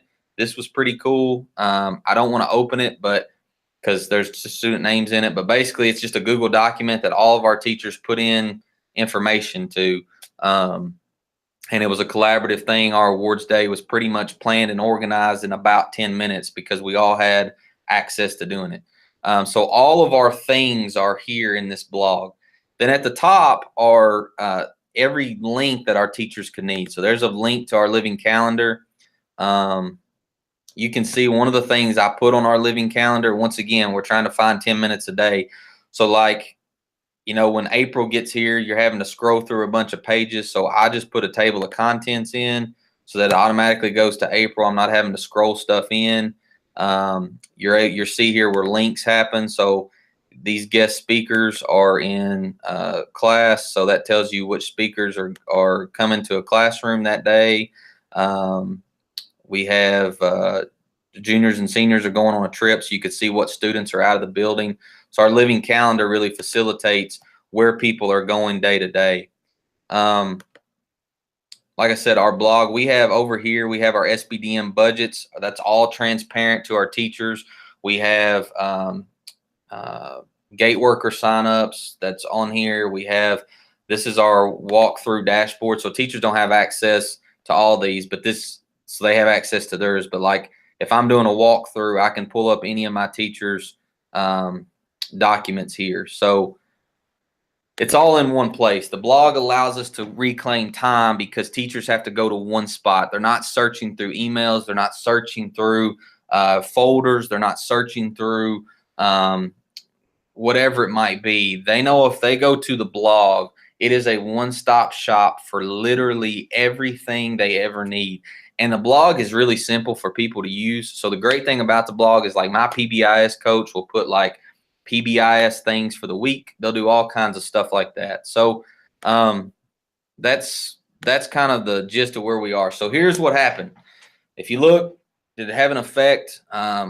These were all of our scores. Our novice decreased across the board. You see that at the top. Our proficient and distinguished increased across the board at the top. Graduation went up 10%. This past year, I only had to hire 2 teachers. We were 22nd out of 228 schools in the state in GAP scores. So we went from dead last to 22nd. Really, it was a focus on culture and making sure these things were happening in our building. That's what we focused on, and that's what happened. So there's my information. I don't know if there's any questions. I know it's a lot of information, but there it is. Chase, oh my gosh, like you talk about swiveling, honey. I was in my chair like, woo, when you talked about that swivel, let me tell you, that gave me life right there. Like I was like, okay, that's going to take coaching systems I already have in place in my building to a whole other level. So I just want to recognize you as a Jedi master, honey. Like, it's a great tool. I was like, whoo, I felt like Luke Skywalker up in here. I know some people were just talking about how awesome they thought. There was people chatting about how much the swivel costs. I think somebody said maybe around $400. But I love how your district integrated it for all teachers. Somebody asked about the living calendar on Living Calendar versus Google Calendar. Can you speak to that question? Yeah, so I'm not a big Google Calendar person, mostly because I don't feel like Google Calendar allows you to facilitate and collaborate holistically. So the reason that we use a living calendar is because it's very easy for either a teacher, I have aides, I have my cafeteria workers, I have our district level people, anybody can get on our living calendar at any time, and I don't have to worry about permissions or whatever. They can see that. It's also one of the things we're looking at next year is how to make it completely public. So like, I don't want to I get into some privacy things we're having to work through, but I think it's important, like our families can see like these field trips are coming up or these things are taking place. And I feel like it allows for a lot more collaboration. Google Calendar, just in my experience, and I may not know enough about it, but I feel like there's a lot of permissions and like you're having to ask people certain things. I would tell you, I'm switching to a living calendar this year, and I've been using a Google Calendar with my staff for the past 3 years. And I'm making the switch because some people accidentally click off the calendar they need to view, because with Google Calendar, there's multiple calendars you can have access to. And for some teachers, they find it overwhelming. So we're streamlining to where we'll just have our living calendar, and then they can easily access, because like I have a blog that I use with my staff, and a link on the blog is the living calendar. So I'm just trying to make it one-stop shop. Then we have a weekly living calendar that we share with our scholars, our students during the day as well. But yeah, we just made the switch. And I'll tell you the other nice thing about it too that I found is once I have all that information, and this will be the third year going towards it, it's easy to plan because I can go back and easily look at all the things we did in August this past year and make sure that we are, gearing up to hit all those things. And it's very easy to see it all. It's easy to see, where everything was happening. So that's the other thing I like about the living calendar. Let me see. Willie, are you still there too? Stay on the line, Chase. Don't hang up. Willie, are you still there? I am. I was gonna say we still have a couple more minutes left before our time is up and people get to go to lunch. If anybody has questions, feel free to ask them now. I finally mastered how to view. I have 2 computers running now, so I'm watching the chat thread. So if there's any questions, we have 3 people available to give answers at this time. And I'll also say too, Faith, if anybody's interested, if they'll just shoot me an email. My email was on that last slide. Even though I despise emails, I will answer the individual ones. But I have a folder on Google that has all the documents, like a template of our living calendar, our PLC protocols, like the different stuff that I had in there.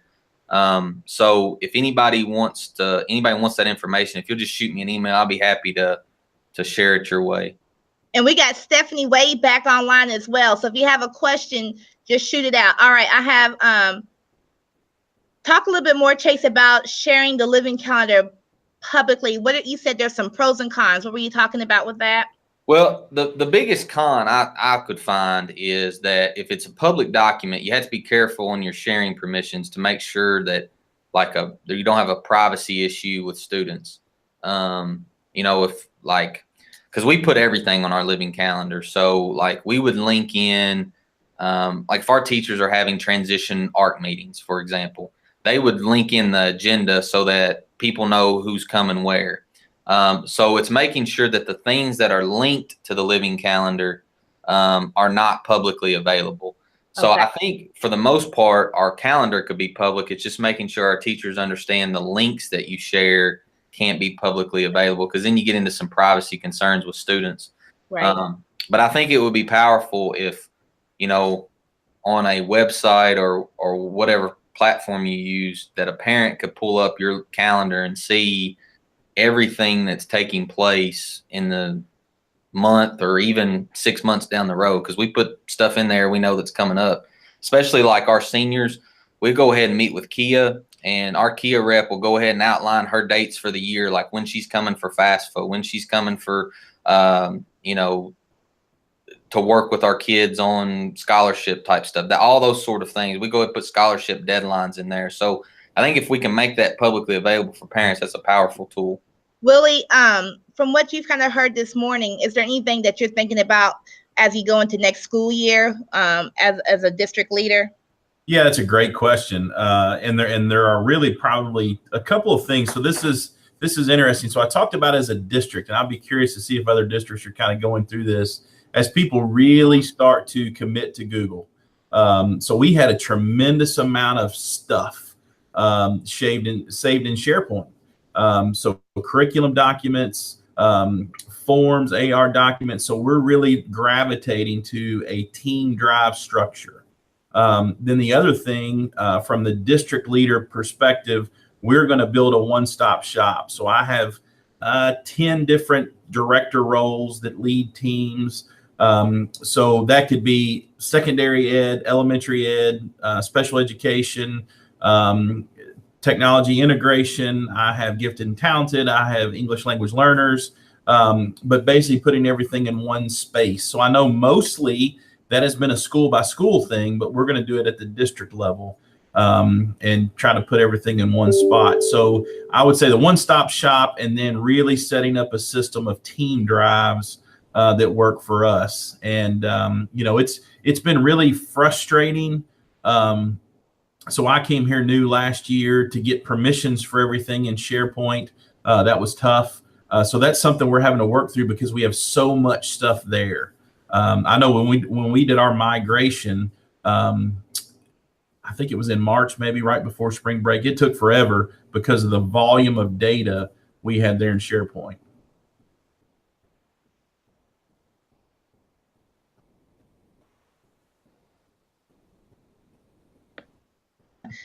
Diana asked about with the living calendar. What people need to know, a living calendar is basically a Google Doc. Mm-hmm.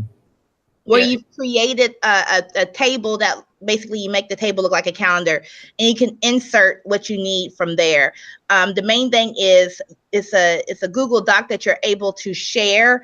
At my school, everybody has access to edit the document. Mm-hmm. And that's where the living part is. The burden doesn't fall on the secretary. It doesn't fall on the AP to update the calendar.